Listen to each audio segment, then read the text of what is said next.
Let's talk. Double feature. Group H, double feature.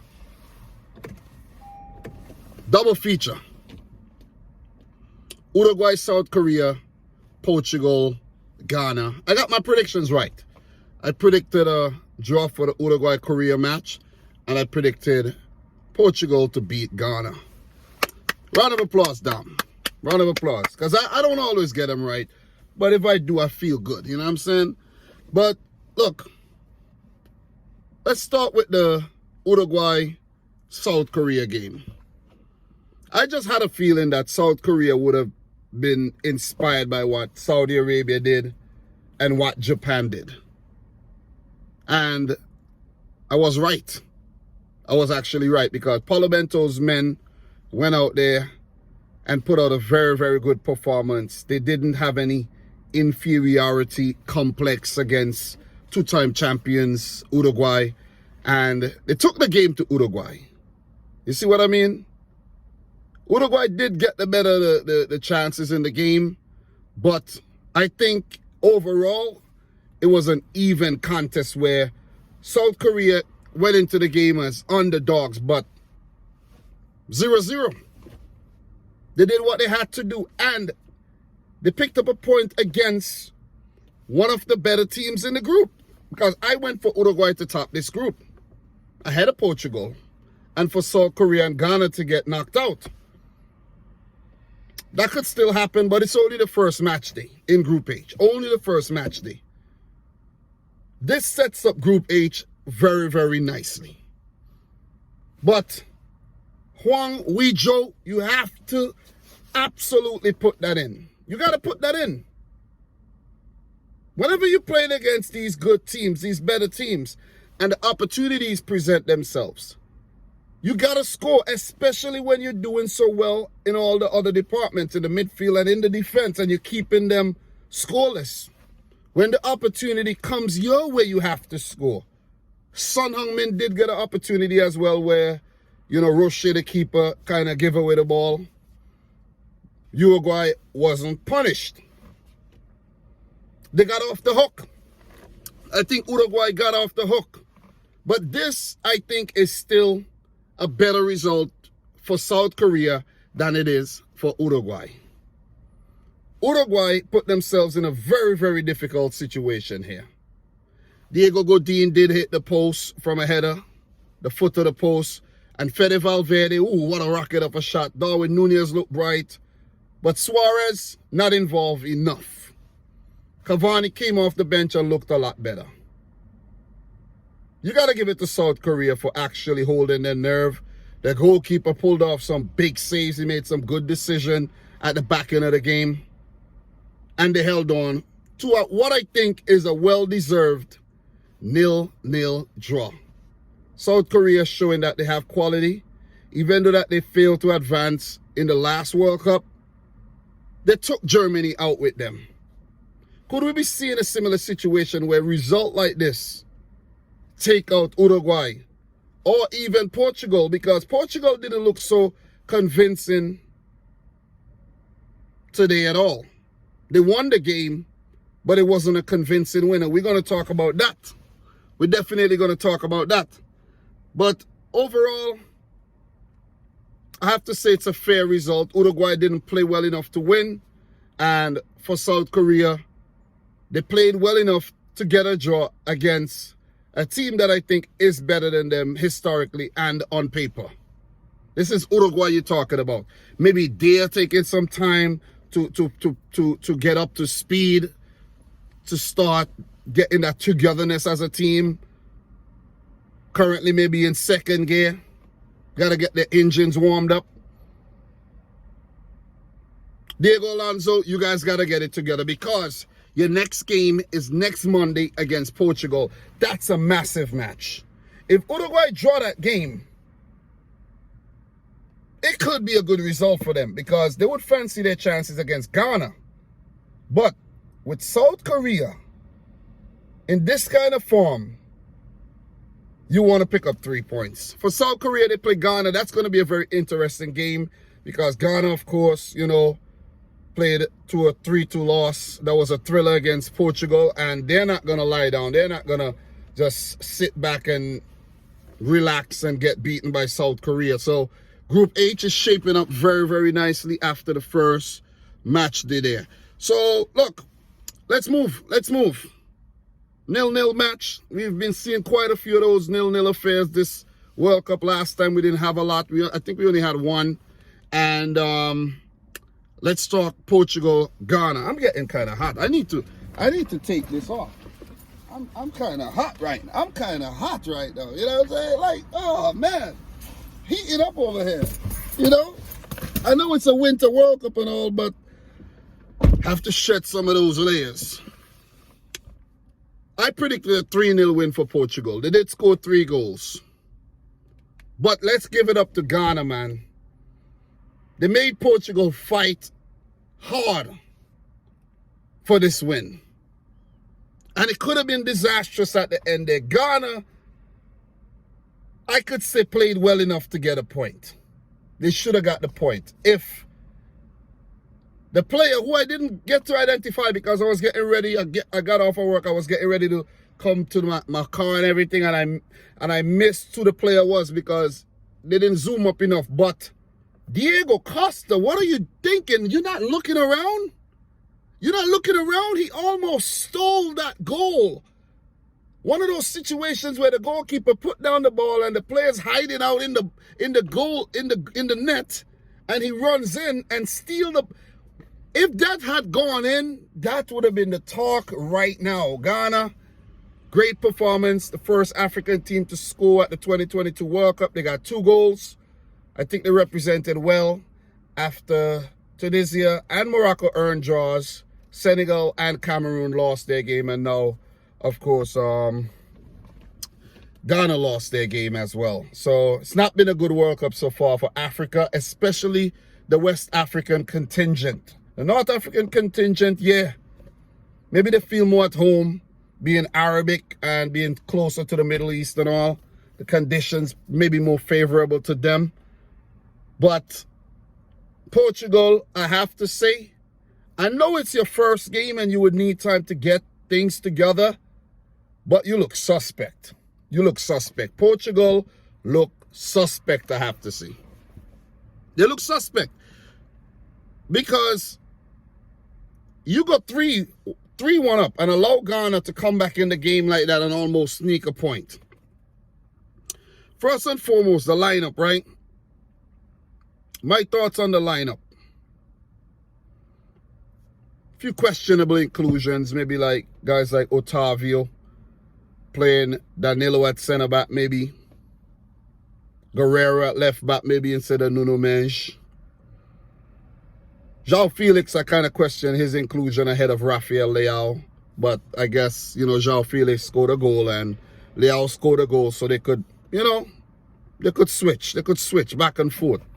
You start this one, I start that. Maybe we'll see. And talk of the town, Cristiano Ronaldo, of course, with the whole Man United situation. Bernardo Silva, Ruben Diaz, João Cancelo, my Man City boys starting the game. Bruno Fernandes had a good end to the game after he switched positions there. Think player of the match, responsible for, you know, those deliveries that led to the 2 goals. But Portugal, they can't play like that against Uruguay. They're going to get picked off. They can't play like that against South Korea either. South Korea not a team that's going to sit back and allow you to do and dictate things. You know? But look, in terms of Ghana, it was a brave effort. Maybe some may question the inclusion of Andre Ayew, but he scored the equalizer. And I have to say, I have to question Otto Addo's decision to make the change right after Ghana equalized. Right after they equalized and they had a set piece to deal with and you make changes. I'll get to that, you know. So Kudos mistake, through ball, Ronaldo couldn't reach it. That was an early scare there for Ghana. Dominant start by Portugal, indeed. 24 minutes, still goalless. Ghana holding firm. You got to give them a lot of credit. No clear openings after the whole Ronaldo situation. And then Ghana, close to the end of the first half there, around 35 to 48 minute of the game, they had a flurry of corners that where they threatened against Portugal. And they had settled well in the game. They had began to look more organized. And what I was actually saying is that they needed to concentrate hard and manage this game and maybe grind out a point. For Portugal, 0-0 at halftime, I thought they lacked incisiveness. Maybe they were still trying to figure things out. Maybe that's what it was. Maybe they were still trying to figure out the best position for you, and you. Portugal had 7 shots, none on target. Well, not none on target. They had 7 shots. I mean, Ghana didn't have any in the first half. So it was just attack versus defense. Some reason it's really hot in here, though. It's really hot in here. I don't know why. It's really hot. Maybe this video is on fire, man. But look, the penalty came. The penalty came. I think that was a soft penalty. Salisu, I think he got to the ball, but he did clip Ronaldo. And of course, I think there was a little embellishment in that one. The referee, he folded and he gave it. Ronaldo stepped up to score to become the first man to score in 5 different World Cups. So give it up to him. I think that's 2006, 2010, 14, 18, and now 2022. He did score a hat-trick in 2018, right? The hat-trick was against Spain, was it? If I could recall. That was a good game. But look, Portugal scored. And I think, from the way they played, they deserved their goal. They deserved their goal because it was mostly them in attack against Ghana just defending. But, they say, you're most vulnerable when you just score. And after Portugal score, maybe about 8 minutes later, Ghana got the equalizer. Brilliant ball down, and that was just after Kudus had stung the palms of Diego Costa. Ghana struck.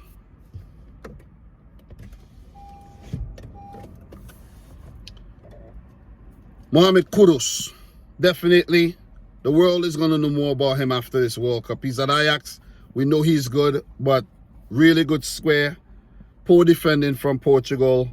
And you got to question João Cancelo and those defenders over on the right side there. And good tapping by Andre Ayew. But why was he taken off right away? And why was he taken off when there was a set piece to defend? It was a weird decision. Weird decision. Andre Ayew was still actually celebrating the goal, hugging, when Portugal got that equalizer. Because Portugal did some tweaking, made some changes, and bam, Bruno Fernandes over to João Felix, and he got him behind and did the rest. Goalkeeper off his line.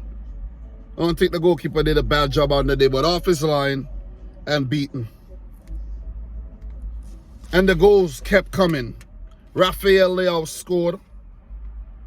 Came on as a substitute, scored right away. I think Bruno Fernandes was involved in that one again. And that goal was in transition. Ghana had given away the ball twice, and they were punished. Lost the ball twice in midfield, and in transition, Portugal scored. 3-1. Pretty much wrapped up, right? But no. Ghana, they kept fighting. Baba Rahman, the ball down the left side, the long ball. João Cancelo, man, he's sleeping again, man. And Baba Rahman with the ball in and the header in. Can't remember the player's name. Don't know him like that. But good goal. Good headed goal. Portugal stunned. And they almost drew the game where Diego Costa made a horrible mistake by not looking around his surroundings. Great match, Ghana. I gotta say, Good fight. Valiant effort. But look, you don't get points for that. You don't. Portugal, 3 points. Top of the group. Uruguay and South Korea, a point apiece. Ghana at the bottom without a point.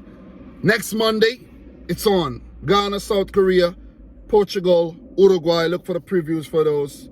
Get them out sometime over the weekend. Looking forward for those games next Monday as well. Group H is heating up. Uruguay and Portugal got to watch themselves because one of these teams could get knocked out. Because South Korea are definitely saying what's up. Even Ghana are saying what's up. So that's my thoughts. Let me know yours in the comment section down below. Subscribe to the channel if you're new. Thanks for the continued support. Guys, I'm grinding, man. I'm just getting off of work. I literally woke up this morning, jumped straight out of bed and went downstairs to do the 2 previews for these games. Even though it didn't get the reception that I was looking for, it's still the project, you know, the documentation of my World Cup journey. All 16 first round matches. I did a preview, got that out, and I'm looking to do the same for the second set of games. And I had to just double up this Group H, these Group H fixtures, so I don't want to be too redundant. You see what I mean? So, bam, one package, Group H. Let me know how you think the group would end up. Guys, I'm your boy Dominic Rich. Subscribe if you're new. Like the video if you haven't yet done so. Let me know if I miss any major talking points in the comment section down below because I'm human. I'm going to miss things, okay? So, until next time, peace out. Rich. Squad. Peace.